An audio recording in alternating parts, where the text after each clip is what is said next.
Evening all, Silverbolt here, we're back with another Transformers review. Two things first.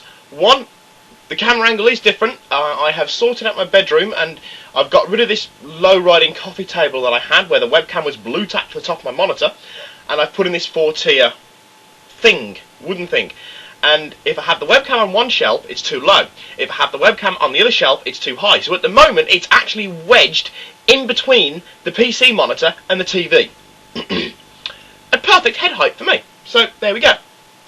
The other thing is, I rearranged this last night, and I started at about 11:30 at night, and I finished it at about 2 o'clock in the morning. I then didn't go to bed till 3 o'clock in the morning. No, 3:30 in the morning, sorry. I then got up at 5:30 and installed Neverwinter Nights. Started playing Neverwinter Nights at about 7 in the morning.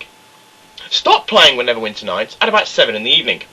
So in that time of minus 2 hours sleep, I have drank an insurmountable amount of coffee, and I'm currently bouncing off the ceiling.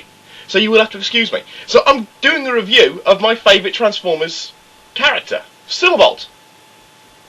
Silverbolt in Beast Wars shows up about midway through Series 2, and he's a fusor, which basically means instead of the proto form adapting one animal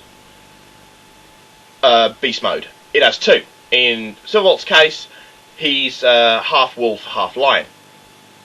Half eagle, sorry. The other fusor, of course, is the Predacon 1 Quick Strike, and he's half scorpion, half cobra. When Silverbolt first shows up, he joins the Predacon side. Megatron tricks him into working for the Predacons. So you can imagine my absolute horror and rage that my most beloved Transformer namesake thing is a Predacon. You know, so I didn't like that, but he does very quickly come to the fore of the Maximals, and he becomes very much a central character for the Maximals. Except towards the end of Series 3, where he just seems to be relegated to guard duty.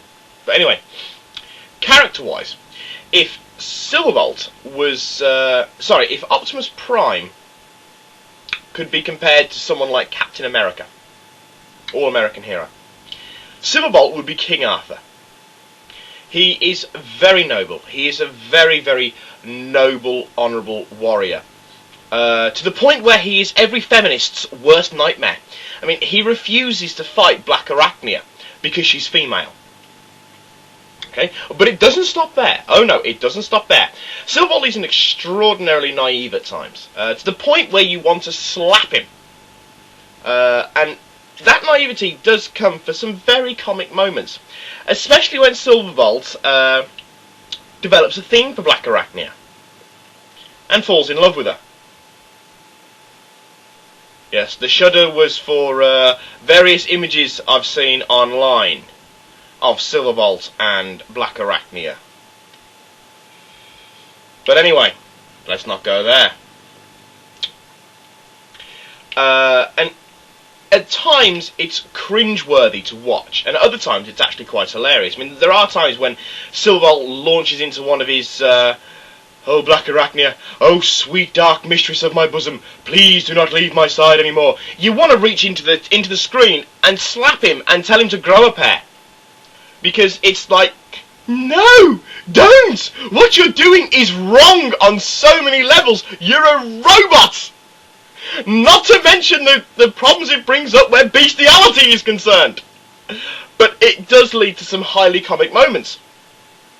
In contrast to the fact that Silverbolt is this really naive, following Black Arachnia around like a little lost puppy routine, Silverbolt is actually an extremely good warrior. He's an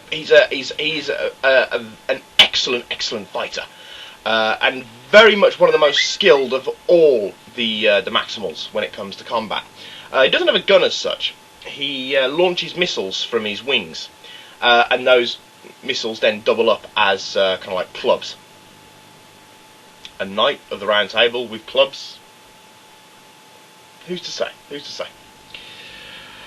Silverbolt becomes a staple all through Series 3. He doesn't make it into Beast Machines, though. He's actually when they get back to Cybertron, without doing too much of a spoiler for anybody who hasn't watched Beast Machines, which you really should, because it's an excellent series. It's a very dark series. It's a very dark series. Silverbolt's spark is taken by Megatron, and originally it's put into thrust, but it eventually gets transferred into Jetstorm when Waspinator comes back. Waspinator, shoot, doggy bat! Or something like that. As I said, I've drank a lot of coffee. Silverbolt, his character is phenomenal. There is no character in Transformers that has ever been similar to Silverbolt, for that honest chivalry that he portrays, and he's very strong in his morals. He won't back down where moral issues are concerned. That's shown very clearly when he nearly comes to blows with Optimus Primal over the issue of Transmutates, which is a very good episode. And it's one of the things what makes Beast Wars one of the best series of Transformers, because it's very dark. None of this, there's not a lot of it's got its slapstick comic moments, but there's not a lot of does not have a lot of the G1 and Energon huggy, someone tells a really bad joke at the end and they all burst out laughing kind of crap. It doesn't have stuff like that in there. I really hope you can't pick up the fact that my mother and my brother are standing there stairs talking, but never mind. I'm my brother's girlfriend, and there's my aunt, but never mind. Onto the toy itself. I think it's fantastic. It's just look at that. It's like something out of Neverwinter Nights, you know. And it transforms beautifully. I'll just do it for you now, right? First thing that happens is you snap the legs down like this. And I'm going to have my usual problems with I'm transforming on camera, even though I can't do it. So you pull the front legs down, and then what I like the most is you take the hind. Hang on, get it in front of the camera. You take the hind legs, you snap them out, and you bring them forward. And I just love the way it does that. And then the head comes down, and he gets his little. Well, I've done that wrong. The head folds under, and Silverbolt gets his Scorpion King look-alike loincloth, which I really don't want to go there about. The one thing I've always thought about Silverbolt, and it's not a case with the toy, it's a case with the cartoon, well, the cartoon as well, is that his face, to me, and this is just my representation of it, so it really shouldn't be taken as canon, is that his face, you probably won't be able to tell now because of the bad lighting, but his face looks almost feline. And he does come out with stupid facial expressions when he's got the big doe-eyed look going, and those pupilless yellow eyes are just like saucers, and it does look very strange. The toy, I think the toy is fantastic, and it's unusual for me because even though I love Beast Wars as a series, I don't like the way it's done. I don't like the way that it's CGI'd. It's different, it's original, and it does look very good. There's just something about it that doesn't quite ring true with me, and that's the problem I have with the toys. And the only reason I got Silverbolt was because A, it's Silverbolt, and B, he's such a fantastic character. Because as much as you can complain about him being a naive little tit, and he is a naive little tit, and he can be irritating, especially when he's the comic relief. Silverbolt's morality, though not scorned, does tend to be the comic relief, especially when he starts twittering on about Black Arachnia and how she's the dark bosom of his soul and all this kind of crap. As I said, bouncing off the ceiling.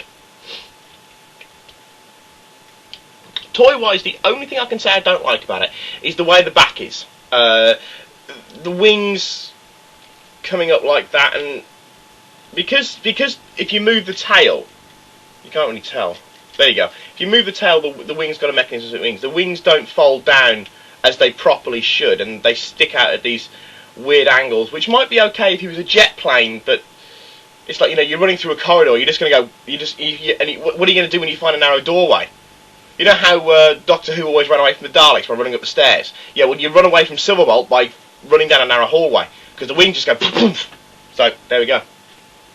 That's it, and the way the back sticks out, it does make him very awkward to stand up, especially when you've got to reposition these taloned feet things.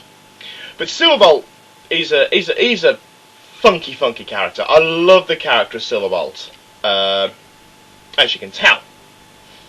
And he's the only Transformer, aside from Megatron, to keep his proper namesake. None of the other Transformers keep their proper namesakes. Silverbolt's the only one. I don't know why they picked Silverbolt, when there's so many other more recognisable Transformers you could do. But anyway. Because of course Optimus Prime's not really Optimus Prime, he's Optimus Primal. But that's neither here nor there, and that would take too long to get into. But yes, Megatron and Silverbolt are the only two to actually have proper G1 names. And that's the last time you see Silverbolt, because he's not in any of the other Transformers series. Apart from in Headmasters, the Japanese Takara one. I don't know whether he's in Super God Master Force of Victory. But you don't see a Silverbolt again. Not in Armada, not in Energon, and I don't know about Cybertron. At least as far as I know you don't. But anyway, that's done, because I know I'm going to have gone over by time by now. But this is Silverbolt, signing off, saying au revoir, adios, auf Wiedersehen. So it's Silverbolt with Silverbolt! Hey, sorry, I had to put that one in. But yes, I shall be back. Hopefully when I'm a little more down to earth and I have some blood in my stream instead of caffeine. But yes, au revoir, adios, auf Wiedersehen.